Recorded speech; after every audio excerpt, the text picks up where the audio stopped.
नमस्कार, मैं हूं अंशिता। मोदी राज का गजब हाल है, क्योंकि यहां घोटालों का खुलासा करने वालों को सजा मिलती है, घोटाला करने वालों को नहीं। रेलवे पर लगे मोदी के कटआउट वाले एक सेल्फी पॉइंट के लिए सरकार से लाखों वसूलने वाले आराम कर रहे हैं, मौज काट रहे हैं। लेकिन इस जानकारी को सार्वजनिक करने वाले अधिकारी का तबादला कर दिया गया, वो भी उसे बिना बताए।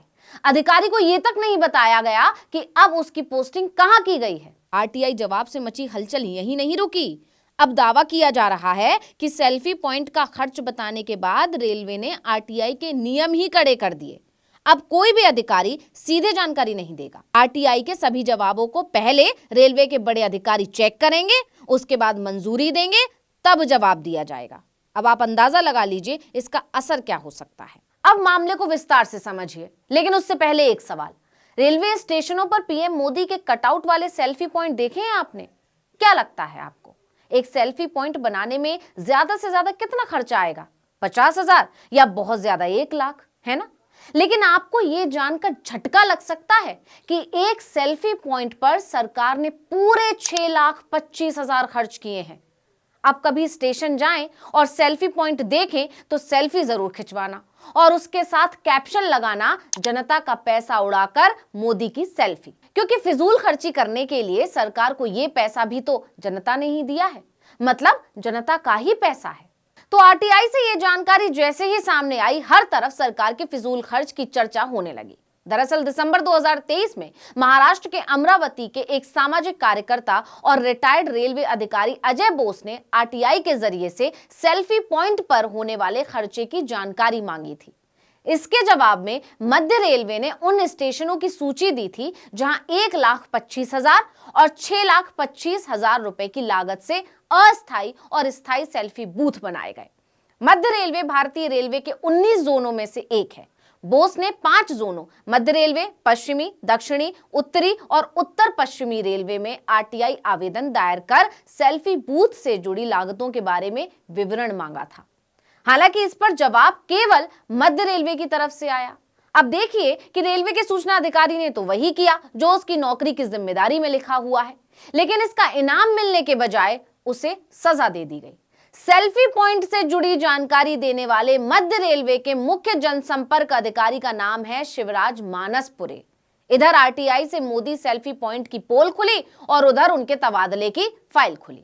बताया जा रहा है कि मानसपुरे ने महज 7 महीने पहले ही ये पद संभाला था। आमतौर पर किसी व्यक्ति को इस पद पर 2 साल के लिए नियुक्त किया जाता है, लेकिन बीते 29 दिसंबर को बिना कोई कारण बताए अचानक उनका तबादला कर दिया गया। उन्हें यह भी नहीं बताया जाता है कि उनकी अगली पोस्टिंग कहां की गई है। अब सवाल पूछा जा रहा है कि आखिर मानसपुरे को किस बात की सजा दी गई। इस पर जानकारों का कहना है कि उनका कसूर यह है कि उनके कार्यालय ने रेलवे स्टेशनों पर नरेंद्र मोदी के 3D सेल्फी पॉइंट की लागत के बारे में विवरण दे दिया था, जबकि पश्चिमी, दक्षिणी, उत्तरी और उत्तरी पश्चिमी रेलवे के किसी भी अधिकारी का तबादला नहीं हुआ है, क्योंकि उन्होंने जानकारी नहीं दी। अब रेलवे मंत्रालय के इस एक्शन की चारों तरफ आलोचना हो रही है। लोग कह रहे हैं कि ये एक्शन उन लोगों के खिलाफ लेना चाहिए था जिन्होंने एक सेल्फी पॉइंट बनाने के लिए सरकार को लाखों रुपए का चूना लगाया। क्या ये अपने आप में बहुत बड़ा घोटाला नहीं है? कुछ लोगों का कहना है कि वैसे तो ये आइडिया ही वाहियात है, लेकिन अगर इसे स्वीकार भी कर लिया जाए तो एक सेल्फी पॉइंट पर 3 से 4 गुना पैसा लिया गया है। लेकिन रेलवे ने ऐसा करने वालों के खिलाफ एक्शन लेने के बजाय उस अधिकारी का ही तबादला कर दिया जिसने आरटीआई का जवाब देकर इसकी लागत की पोल खोल दी। इस पर कई लोगों का कहना है कि उसने फिजूल खर्ची का खुलासा किया, यही उस अधिकारी का कसूर है, क्योंकि उसने आरटीआई का जवाब देकर विपक्ष के हाथ में मुद्दा थमा दिया कि कैसे जनता के पैसे को ये लोग आपस में मिल बांट कर खा रहे हैं। इसी गलती की सजा उसे दी गई है। लोगों का यह भी कहना है कि सवाल उठने लगे थे कि इस बंदरबाट में ऊपर से नीचे तक कौन कौन शामिल है, इसलिए उस अधिकारी का तबादला कर दिया गया। सेल्फी पॉइंट के नाम पर फिजूल खर्ची करके तो सरकार पहले ही घिर गई थी। ऐसे में अब इस अधिकारी के तबादले की खबर ने तो मोदी सरकार को बुरा फंसा दिया। और अब जब ये एडवाइजरी वाली खबर आई तो विपक्ष ने नया बवाल खड़ा कर दिया। दरअसल आरटीआई का जवाब आने के कुछ दिन बाद ही यानी 28 दिसंबर को एडवाइजरी जारी की गई। हालांकि इसमें कहा गया है कि आरटीआई जवाबों की गुणवत्ता बनाए रखने के लिए ऐसा कर रहा है। आरटीआई के सभी जवाबों को जोनल रेलवे के महाप्रबंधक या मंडल रेलवे प्रबंधक पहले मंजूरी देंगे। वहीं आरटीआई कानून के तहत फर्स्ट अपील के उत्तर में दिए जाने वाले जवाबों को भी संबंधित जोनल रेलवे के महाप्रबंधक या मंडल रेलवे प्रबंधक मंजूरी देंगे। लेकिन विपक्ष का यह आरोप है कि ये नियम इसलिए कड़े किए गए हैं क्योंकि सरकार को सच से डर लगता है। कांग्रेस ने अपने ट्विटर हैंडल पर लिखा कि पहले जानकारी देने वाले अधिकारी को सजा दी गई, उसका ट्रांसफर हुआ और अब आरटीआई के नियम कड़े कर दिए गए हैं क्योंकि तानाशाह को सच से डर लगता है। बता दें कि करीब एक सप्ताह पहले कांग्रेस अध्यक्ष मल्लिकार्जुन खड़गे ने ट्वीट करके मोदी सरकार को घेरा था। खड़गे ने लंबा चौड़ा पोस्ट लिखकर सरकार की खूब धज्जियां उड़ाई थी। खड़गे ने लिखा था कि रेलवे स्टेशनों पर पीएम मोदी की तस्वीरों के साथ सेल्फी बूथ इंस्टॉल करना टैक्स पेयर्स के पैसों की बर्बादी है, जबकि गैर भाजपा शासित राज्य मनरेगा फंड का इंतजार कर रहे हैं। खड़गे ने मोदी सरकार को सेल्फ ऑब्सेस्ड बताते हुए कहा था कि आर्म्ड फोर्सेस को प्रधानमंत्री के कटआउट के साथ 882 सेल्फी पॉइंट बनाने का आदेश दिया गया है। इससे देश के बहादुर सैनिकों के बलिदान का राजनीतिक इस्तेमाल हो रहा है। मोदी सरकार ने सूखा और बाढ़ से जूझ रहे राज्यों की मदद नहीं की, लेकिन ऐसे चुनावी स्टंट्स पर जनता का पैसा खर्च करने का साहस सिर्फ मोदी जी के पास है। अपने ट्वीट के साथ खड़गे ने आरटीआई की वो कॉपी भी साझा की थी जिसमें सेल्फी पॉइंट पर हुए खर्चे की पूरी जानकारी दी गई थी। अब जरा उस कॉपी को भी देख लीजिए। ऊपर लिखा है मध्य रेलवे महाप्रबंधक कार्यालय, सूचना विभाग, मुंबई। शुरू में आरटीआई दायर करने वाले का नाम अजय वासुदेव बोस और उनका पता लिखा है। इसके बाद सब्जेक्ट में लिखा है आरटीआई एक्ट 2005 के तहत जानकारी। इसके बाद पूरी जानकारी साझा की गई है।